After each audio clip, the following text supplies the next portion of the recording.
आज मैं आपके बीच में आया हूं जौनपुर की सागंज की धरती पर। मैं सबसे पहले इत्र, इमरती और अपनी ईमानदारी के लिए विख्यात जौनपुर की इस धरा को नमन करता हूं और आपका अभिनंदन भी करता हूं। देखो, हम लोग जब करेंगे अच्छा करेंगे। आपको सागंज को हमने ऐसा मोटा विधायक दिया है कि विकास सरकार से भी कराता है और अपनी तरफ से भी विकास कराता है, और ऐसा ही सांसद भी देने जा रहे हैं कृपा शंकर के रूप में। नाम ही कृपा शंकर है। आपकी कृपा बन जाए और शंकर की कृपा हो जाए तो विकास को तो कोई माई का लाल रोक ही नहीं सकता है। और इसीलिए आज मैं आपके बीच में आया हूं कि इत्र की सुगंध और इमरती की मिठास के साथ साथ जौनपुर वासी देश और दुनिया के अंदर जहां कहीं गया है, अपनी ईमानदारी का विश्वास भी वहां उसने छोड़ा है। इस धरा को नमन करता हूं। आप सबका मैं हृदय से अभिनंदन करता हूं, स्वागत करता हूं। बहनों और भाइयों, लोकसभा का चुनाव 4 चरणों का संपन्न हो गया है। कल 5वां चरण है और छठे चरण में आपको ही मतदान करना है। लेकिन पहली बार है 4 जून को क्या होने जा रहा है, दुनिया भी और देश भी इस बारे में पहले से ही अनुमान लगा चुका है। परिणाम के बारे में निश्चिंत है, और परिणाम क्या होने जा रहा है कि फिर एक बार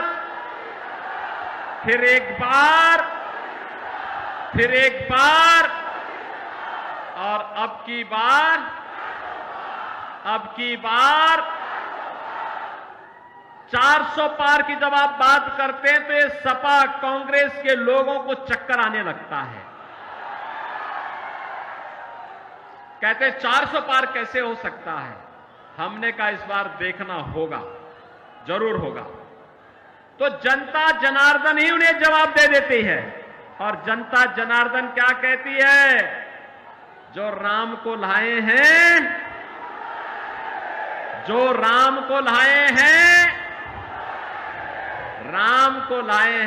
बहनों और भाइयों, भारत के इतिहास की सबसे महत्वपूर्ण घटना, जो दुनिया के लिए असंभव था, जो कांग्रेस के लिए असंभव था, जो समाजवादी पार्टी के लिए असंभव था, मोदी जी ने संभव बनाया। 500 वर्षों का इंतजार समाप्त करवा करके अयोध्या में रामलला को विराजमान करवा दिया है। अब मुझे बताओ, आप में से कितने लोग राम भक्त हैं? राम भक्त अपना हाथ खड़ा करो और हाथ नीचे कर लो। आप में से कितने रावण के भक्त हैं? रामद्रोही कितने हैं? कोई है क्या रामद्रोही? कोई भी अपने को रामद्रोही नहीं कहेगा, राम विरोधी नहीं कहेगा। लेकिन बहनों और भाइयों, आज भी रावण समाप्त नहीं हुआ है। कांग्रेस और समाजवादी पार्टी के रूप में उसका चिन्ह आज भी मौजूद है। आप मुझे बताओ, इनके कारनामे तो रावण जैसे ही है। आप सोचो, कांग्रेस ने अपने समय में क्या कहा राम हुए ही नहीं। इनके एक बुद्धिदाता कहते हैं, क्या कहते हैं? कहते राम का मंदिर भारत में नहीं बनना चाहिए। और समाजवादी पार्टी तो उससे भी 2 कदम आगे, राम भक्तों पर तो गोली चलाई थी। और उसके बाद अब इनके महासचिव क्या कहते हैं? कहते राम मंदिर बेकार बना है। अरे भाई, प्रभु राम की कृपा जब तुम पे हो ही नहीं रही है तो तुम तो ऐसा ही कहोगे। और देश कहता है हो हई वही जो राम रसी राखा, होगा वही जो राम लला चाहेंगे। और राम लला तो अपने भक्त मोदी को तीसरी बार भारत की सत्ता सौंपने का निर्णय ले चुके हैं। और इसलिए बहनों और भाइयों, ये चुनाव तो राम भक्तों के बीच में और रामद्रोहियों के बीच में है। एक तरफ रामद्रोही है, ये लोग देश के खिलाफ विद्रोह कर रहे हैं, गरीबों के साथ, महिलाओं के साथ, नौजवानों के साथ, किसानों के साथ, व्यापारी के साथ, बेटी के साथ, इन सब के साथ इन्होंने द्रोह किया। इनके हकों पे डकैती डाली। इनके समय में गरीब भूख से मरता था, बेटी और व्यापारी सुरक्षित नहीं थी, देश के अंदर जगह जगह आतंकी वारदातें होती थी। और जब आतंकवाद पर हम इनके खिलाफ बोलते थे कि भाई ये आतंकवाद की समस्या का समाधान करो, तो कहते थे हम क्या करें, लाचार होते थे, कहते थे आतंकवादी तो सीमा पार के हैं। बहनों और भाइयों, आज आतंकवाद समाप्त, देश की सीमाएं सुरक्षित, दुनिया के अंदर भारत का सम्मान बढ़ा है। अब तो पटाखा भी जोर से फट जाए ना तो पाकिस्तान सफाई देता कि भैया मेरा हाथ नहीं है, मुझे माफ करना, मैं इसके पीछे नहीं हूं। भय बिनु हो ही न प्रीति। ये पाकिस्तान जो आज बोली उसकी बदल गई है, उसे मालूम है ये नया भारत है, मोदी का भारत है। छेड़ता नहीं है, लेकिन कोई छेड़ता है तो उसको छोड़ता भी, घर में घुस करके मारता है, घर में घुस करके। ऐसे ही आप देखो, ये समाजवादी पार्टी के मुखिया क्या क्या बातें करते हैं भैया, आप देख रहे हो ना इनके हाल। यानी राम भक्तों पर गोली चलाते थे, लेकिन आतंकवादियों को, जिन्होंने काशी में संकट मोचन मंदिर पर हमला किया, अयोध्या में राम जन्मभूमि पर आतंकी हमला किया, उन आतंकवादियों के मुकदमों को ये वापस लेते हैं। राम भक्त कल्याण सिंह जी जो प्रदेश के पूर्व मुख्यमंत्री थे, उनकी मृत्यु होती है, संवेदना के एक भी शब्द नहीं। और अभी पूर्वांचल का एक दुर्दांत माफिया मरा था, उसके घर मातम मनाने के लिए चले गए। माफिया और समाजवादी पार्टी का चोली दामन का संबंध है, ये अलग हो ही नहीं सकता है। और इसीलिए हमने भी तय किया है, भगवान राम का प्रणता निस्सरहीन करो मई भुज उठाए प्रण कीन। हमने भी तय किया है, उत्तर प्रदेश की धरती से भारत विरोधी, रामद्रोही और ये जो माफिया गरीबों का खून चूसते थे, इनको पूरी तरह हटा करके रहेंगे, पूरी तरह समाप्त करके रहेंगे। और इसीलिए आज मैं आया हूं आपसे कहने के लिए, हर राम भक्त भाजपा के पक्ष में है, हर राष्ट्र भक्त भाजपा के पक्ष में है। और बहनों और भाइयों, एक तरफ मोदी जी के द्वारा किया गया काम, highway, railway, airport, IIT, IIM, AIIMS, दुनिया का सबसे अच्छा कैंसर हॉस्पिटल आपके वाराणसी में खुल चुका है, मुंबई अब नहीं जाने की आवश्यकता है। ऐसे ही ये गिरीश यादव, रमेश सिंह, रमेश मिश्रा, ये सभी लोग जब मेरे पास आए, इन लोगों ने कहा कि हमारा जौनपुर का मेडिकल कॉलेज चालू हो। बहनों और भाइयों, मुझे बताते हुए प्रसन्नता है, जौनपुर का मेडिकल कॉलेज चालू हो गया। हमने कहा जितना पैसा लगेगा हम देंगे, लेकिन इसको बंद नहीं होने देंगे।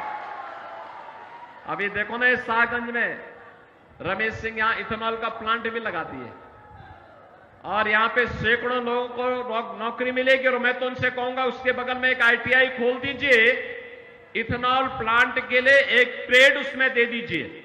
आप देखना यहां के लोग दुनिया के अंदर नौकरी भी प्राप्त करेंगे। और जब यहां निवेश होगा, अब हम औद्योगिक निवेश की नई गति को आगे बढ़ा रहे हैं, क्योंकि अब यूपी में दंगा नहीं होता, कर्फ्यू नहीं लगता। दंगाई और कर्फ्यू वाले सब, दंगाई और कर्फ्यू लगाने वाले सभी लोगों की राम नाम सत्य की यात्रा निकल गई है।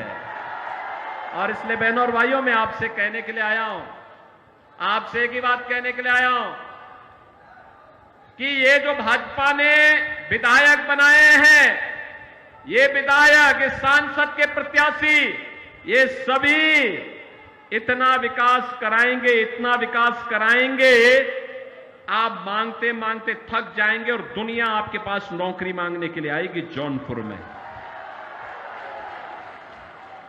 बहनों और भाइयों, मैं आज इसीलिए आपके पास आया हूं।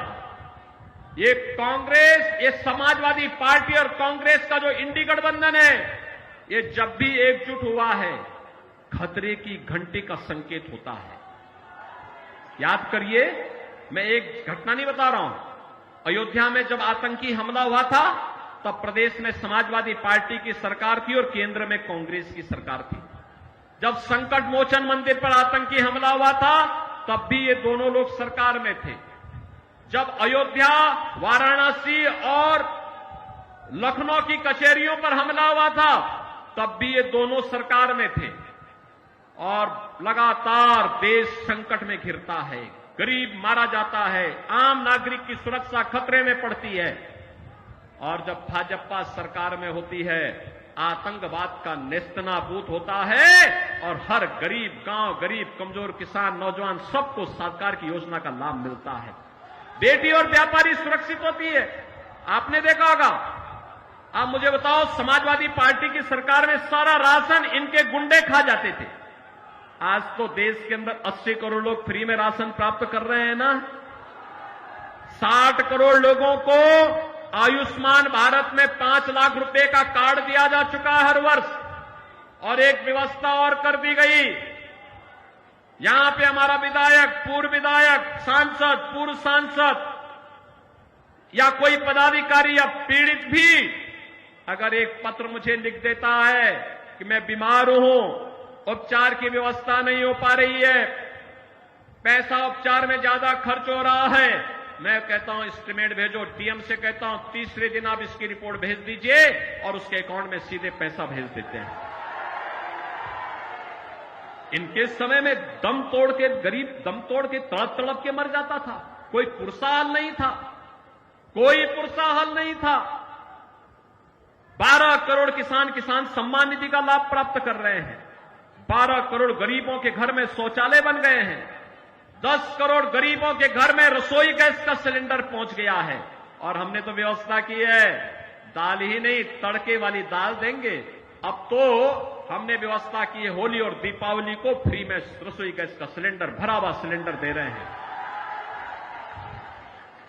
4 करोड़ गरीबों के मकान बन गए हैं। और मोदी जी ने घोषणा की है, 70 वर्ष से ऊपर के जितने भी गरीब होंगे, जितने भी बुजुर्ग होंगे, जो भी होगा बुजुर्ग, उसको हर वर्ष 5 लाख रुपए स्वास्थ्य बीमा का मिलेगा, स्वास्थ्य के लिए फ्री में उपचार। और बाकी जितने गरीब मकान के लिए बचे होंगे, अभी से सूची तैयार करिए, सबको एक एक मकान मिलेगा। नल भी है, हर घर में नल भी है और नल में जल भी आ रहा है। इसकी व्यवस्था भी पुख्ता कर ली गई है। और इसलिए बहनों और भाइयों, हम सब आपके बीच आए हैं। ये कांग्रेस और समाजवादी पार्टी एक खतरनाक मंशा से आपके बीच आई है। इनकी खतरनाक मंशा सुनेंगे आप क्या है? ये है सबसे पहले इनकी, अब देखो ये नारे लगाते हैं, खूब झूठ बोलते हैं बहुत। जनता इनकी असलियत जान चुकी है, बार बार ठुकरा चुकी है, बार बार हरा चुके। 14, 17, 19, 22 बार बार जनता जनार्दन इनको जवाब दे चुकी है। और अब तो एक खतरनाक मंशा के साथ ये लोग आए हैं। खतरनाक मंशा क्या है इनका? ये लोग राहुल गांधी से जब पूछा गया कि गरीबी के लिए क्या करेंगे, तो कहते हैं, राहुल गांधी क्या कहते हैं? कहते हैं गरीब में एक झटके में गरीबी हटा दूंगा। कहा कैसे? कहा कि हर व्यक्ति की संपत्ति का सर्वे कराऊंगा। और संपत्ति का सर्वे करा के क्या करेंगे? उसने कहा कि उनके पूर्वजों के द्वारा जो संपत्ति मिली होगी, खेत खलिहान, आपका घर, जेवर, पैसा, उसमें से आधा हम लोग ले लेंगे। आधा लेकर के फिर कांग्रेस और समाजवादी पार्टी के गुंडे उसको हड़पेंगे। बहनों और भाइयों, औरंगजेब की आत्मा घुस गई है ये समाजवादी पार्टी और कांग्रेस के लोगों के अंदर। कोई मुसलमान भी अपने पुत्र का नाम औरंगजेब नहीं रखता है। मुगल सल्तनत का सबसे क्रूर बादशाह था औरंगजेब, और इतना क्रूर था, पहले अपने भाई की हत्या किया और फिर अपने बाप को ही कैद में डाल दिया। अब ये तो इन्हीं लोगों का इतिहास होगा, लेकिन भारतीय जनता पार्टी अब औरंगजेब की आत्मा को जीवित नहीं होने देगी। वो दफन की जा चुकी है, दोबारा उसको जीवित नहीं होने देगी। ये जजिया कर जो लगाना चाहते हैं, विरासत टैक्स के आधार पर आपकी संपत्ति को हड़पना चाहते हैं, इसको नहीं हड़पने देंगे। एक दूसरा, अनुसूचित जाति, जनजाति और पिछड़ी जाति के आरक्षण पर सेंध लगाना चाहते हैं। कांग्रेस ने और समाजवादी पार्टी जब इन्हें समर्थन कर रही थी, तब इन्होंने शरारत की थी, भाजपा ने विरोध किया। कर्नाटका में इनकी सरकार है, आंध्र में जब इनकी सरकार थी, तब भी इन्होंने वहां पर पिछड़ी जाति के आरक्षण का अधिकार मुसलमानों को दे दिया है। क्या आप ये स्वीकार करेंगे? क्या ये स्वीकार करेंगे? क्या बहनों और भाइयों, कतई नहीं। बाबा साहब भीमराव अंबेडकर ने कहा था कि धार्मिक आधार पर आरक्षण भारत के विभाजन की नींव पैदा किया था। हम दोबारा धार्मिक आधार पर आरक्षण नहीं होने देंगे। अनुसूचित जाति, जनजाति और पिछड़ी जाति को मिलने वाला आरक्षण मिलेगा, महिलाओं को मिलने वाला आरक्षण मिलेगा। लेकिन कोई मुसलमान ये चाहता है कि मुस्लिम होने के कारण उसको आरक्षण मिले, कभी नहीं मिलेगा, कभी नहीं मिलेगा। हिंदुओं का आरक्षण कभी कोई नहीं ले जा सकता। और इसलिए आज मैं आपके पास आया हूं आपसे कहने के लिए, भारतीय जनता पार्टी ने कृपा शंकर जी को आपको बीच में उतारा है। नाम ही कृपा शंकर है। आपकी कृपा हो जाएगी तो शंकर की कृपा स्वयं ही जौनपुर में हो जाएगी। सहमत है ना? सभी लोग सहमत है ना? सपोर्ट करेंगे? कृपा शंकर जी को भारी बहुमत से विजयी बना के भेजेंगे। देखो, इनके पास लंबा अनुभव है, इनकी बहुत लंबी पहुंच भी है, और ये जौनपुर को मुंबई जैसा चमका देंगे। और इसीलिए मैं आपके पास कहने के लिए आया हूं, अरे इनको तो हम लोग लेके आए हैं यहां पर कि जौनपुर की भी किस्मत खुलनी चाहिए। हमारा जौनपुर जो पहले इत्र और इमरती के लिए विख्यात था, अपनी ईमानदारी के लिए विख्यात था, देश के कई वैज्ञानिक इस हमारे जौनपुर ने दिए हैं। आखिर इस जौनपुर के विकास पर काली ग्रहण समाजवादी पार्टी और कांग्रेस ने जो लगाया है, इससे उभारने की आवश्यकता है। इसीलिए हमने उनसे कहा कि चलो जौनपुर में अब आपकी जन्मभूमि है, जननी और जन्मभूमि से बढ़कर के कुछ नहीं हो सकता है। आप आइए, वहां के विकास के सारथी बनिए। और इसीलिए इनको यहां लेके आए हैं। आप इनको जिता के भेजेंगे? आपका आशीर्वाद, वोट रूपी आशीर्वाद मिलेगा। मोदी जी को तीसरा कार्यकाल मिलेगा ना? जो देश की आवाज है, कि जो राम को लाए हैं हम उनको लाएंगे। आप भी लाएंगे यहां से कृपा शंकर को लेके आ जाएंगे ना? कृपा शंकर सिंह जी भारी बहुमत से विजयी बनकर के जाएंगे। दोनों हाथ उठा करके बोलो, जहां तक आवाज जा रही है। गर्मी है भैया, तो गर्मी में तो इतना होना ही है। दोनों हाथ ला करके, वो दोनों हाथ ला करके मेरे सामने बोलो, जिताएंगे। कृपा शंकर जी भारी बहुमत से विजयी बनकर के जाएंगे। लेकिन इसके लिए आपको घर घर जाना होगा, कमल खिलाना होगा। सहमत हैं? सभी लोग सहमत हैं? अगर आप सहमत हैं तो फिर मैं भी आपके साथ सहमत हूं। आप जितना अधिक वोटों से जिताएंगे, सुरक्षा और विकास की उतनी बड़ी जिम्मेदारी हमारे ऊपर भी आ जाएगी। सब लोग सहमत है ना? अब कोई दिक्कत तो नहीं है ना? कहीं कोई समस्या, कोई दिक्कत, तो फिर 25 मई को चुनाव के दिन पहला काम मतदान, और फिर सहमत हैं, करेंगे, घर घर जाएंगे, कमल खिलाएंगे। जिन लोगों ने पानी के लिए तरसाया था उनकी जमानत जब्त करवाएंगे, जिन्होंने राम मंदिर का विरोध किया उनकी जमानत जब्त करवाएंगे, जो आतंकवाद और नक्सलवाद के समर्थक हैं इनकी जमानत जब्त करवाएंगे, जिन लोगों ने अराजकता और दंगाइयों और कर्फ्यू लगाने वालों का समर्थन किया है उनकी जमानत जब्त कराएंगे, जो राम भक्तों का अपमान करते हैं और माफियाओं के मरने पर मातम मनाते हैं उन लोगों की जमानत जब्त करवाएंगे। तो फिर मेरे साथ बोलेंगे भारत माता की, भारत माता की, भारत माता की।